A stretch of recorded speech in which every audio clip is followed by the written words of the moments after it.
Hello everyone, this is Crota giving you a shoutcast in a game between Jinro and JiFengLegacy here on Shattered Temple. This is once again on Shattered Temple. I know for a fact that this is a different game just because of the conversation and that Jinro and JiFeng have swapped colors.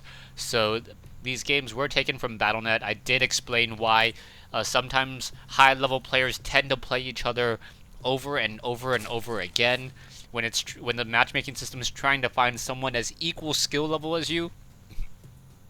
If you're the only one, if there's only two people looking with the same skill level, there's only one way that they're gonna be able to play, or one game that they can play. So this is gonna be on Shattered Temple. We have JiFeng spawning as the blue Zerg this time around at the 12 o'clock position. Meanwhile, Jinro spawning as the red Terran. So this is Terran versus Zerg here on Shattered Temple. And unfortunately for JiFengLegacy, it is once again going to be close spawn, so not really working out well for him. We'll see if Jinro does the same exact strategy as he did last time by building a command center right here on the low ground, followed by a command center, a rather fast command center at that.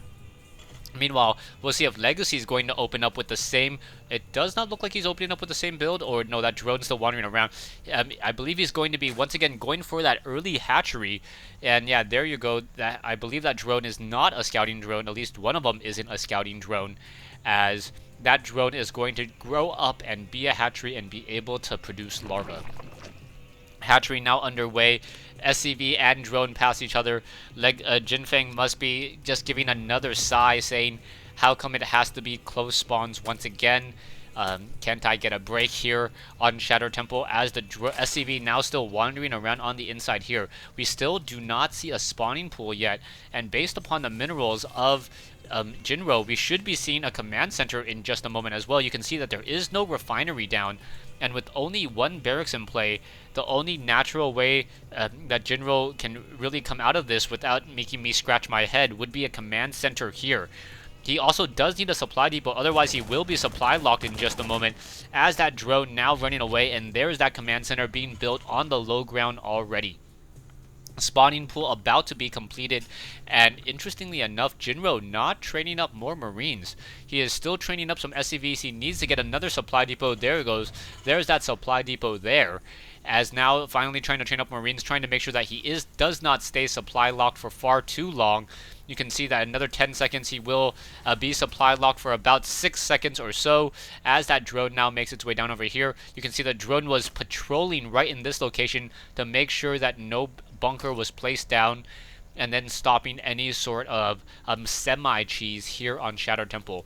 More Marines are still being queued up. You can see the double refineries now coming into play close to about the 4-minute mark in this game, trying to tech into those factories and essentially the tier 2, the mech portion of the Terran army. Zerglings now running after this SCV. It looks like the SCV is not long for life, but there are going to be 3 Marines out to go ahead and meet those Zerglings, and those Zerglings do not want to try to face those Marines, especially without the movement speed upgrade.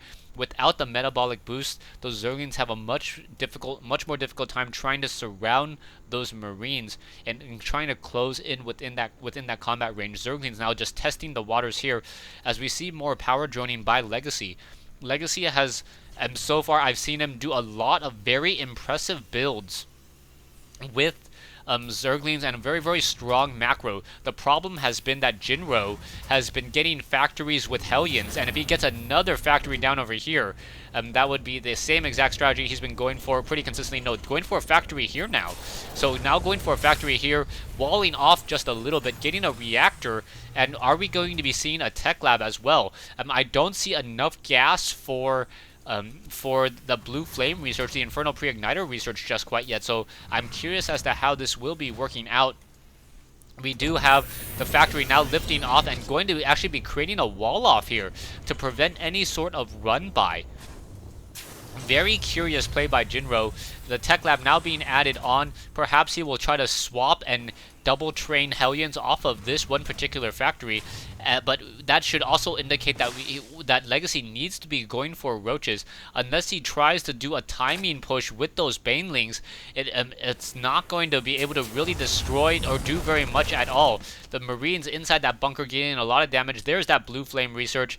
And based upon this, he should be able to crane up, what, 6 Hellions off of this, 3 Hellions off of this, perhaps 9 Hellions by the time that Blue Flame research is completed. There are a lot of Banelings trying to be hatched over here, but I think not that much damage is going to be dealt. If he hits a critical portion of the buildings, perhaps right here, and then taking down the supply depot, he may actually be able to get some damage on, as those Zerglings now just simply getting torched. Zerglings now trying to run in. The Banelings just going to simply suicide into this location, now going after the bunker, taking down the bunker as well, and the Zerglings are now taking that down, but there is another wall in right here that he has to deal with. The Hellions torching off many of those Zerglings. One Baneling late to the party is going to get destroyed, and now those Zerglings are going to be forced to retreat. Taking a look at the losses, yeah, JiFeng losing much more so far, and the economy is not nearly as high. And unfortunately for Jinro, or unfortunately for JiFeng, JiFeng only lost a reactor. That was the only critical building that he lost in that battle, and perhaps that one supply depot there, as those Zerglings are once again going to try to surround and try to take down those Hellions, and that blue flame research is going to complete just in time, I believe. There you go, in the middle of combat, and look at that blue flame and that Infernal Pre-Igniter simply destroying all of those Zerglings.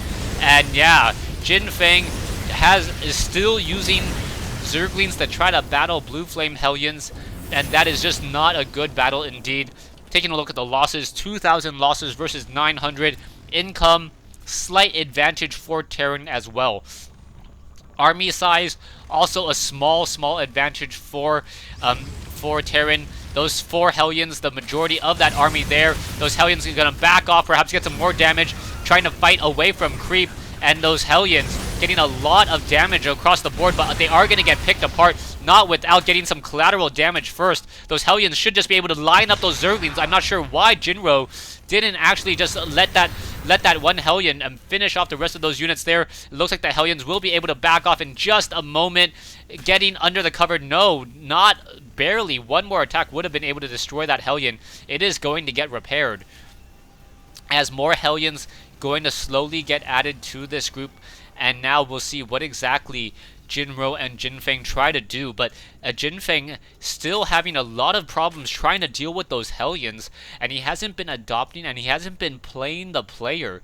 In StarCraft 2 at this level, you know what your opponent is going to be trying to do majority of the time, and you really need to start playing the player in addition to playing that race. Those Blue Flame Hellions just simply destroying those Zerglings, and now that siege tank just beyond combat range, able to get even more damage once again. The Roaches need to get that glial reconstitution to be able to close in and move faster and be able to get within combat range of their target. That is going to be a problem, as we are not even at tier 2. JiFeng realizes that he needs to make something happen now, otherwise he's just going to fall further and further behind.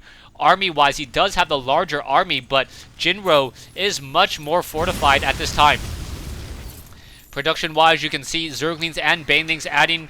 You can see the army tab, a slight difference, about 600 resource difference, as a Thor now being, I believe I saw a Thor being added to the army. I'm not quite sure where it is. Oh, the Thor is down over here. So the Thor is now going to be added and offer a lot of protection as well. Siege tanks, 2 siege tanks here, 2 siege tanks up on the high ground. And Jinro just will be able to slowly claw his way out. Triple factories, or quadruple factories, one with Hellions, and now a very heavy mech play by Jinro. Mech in order to counter Zerg, as recently a lot of Zergs have been trying to use Infestors, but Infestors do not work out against those higher hit point mech units nearly as much. You can now see what Overlord trying to scurry away from that Thor there, but at least Legacy knows that there is an expansion attempt here. Level 1 weapons upgrade now, or level 2 weapons upgrade, so those siege tanks are going to be able to blast away any Zergling, even if it has armor upgrades. I don't even think the armor upgrades have been started yet, so it's going to be a push on the front door. Are they going to be able to knock it down? That is going to be the key question, as those Zerglings now trying to run in. Banelings now going after the key building here, now trying to go after more units here. The Zerglings now swarming in, getting a lot of damage across the board, trying to bust its way through. Siege tanks up on the high ground and just shelling away, but the reinforcements have arrived. That Thor is coming back over here. SCV is trying to run back. Zerglings now battling that over here, and now those Hellions and that one Thor going to be the key problem, as the Terran army more than enough to handle a couple of Roaches and a couple of Zerglings. Legacy did do a good job trying to time that attack, but just not enough to really complete the damage there. 39 SCVs against 27 drones. He has not been able to power drone. Legacy definitely behind in terms of resources, only mining minerals at this stage, so he is getting more minerals at this time, but as soon as the harvesters once again get redistributed, it's going to be even more difficult. Zerglings now once again coming in, trying to battle against those Hellions. Not going to be working out all too well, as those Zerglings are now going to slowly pick apart at the rest of those Hellions. And I believe the GG will be coming in just a moment by Legacy. And there it is. There's the GG by Legacy. And Jinro taking all of these games. But really, really impressive play by both sides.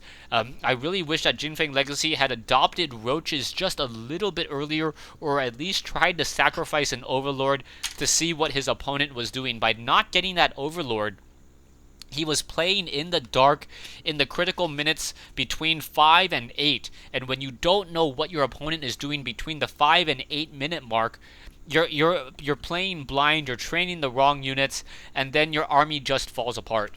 Thanks for watching, thanks for listening. Hope you guys enjoyed this 1v1 replay between Jinro and JiFengLegacy here on Shattered Temple.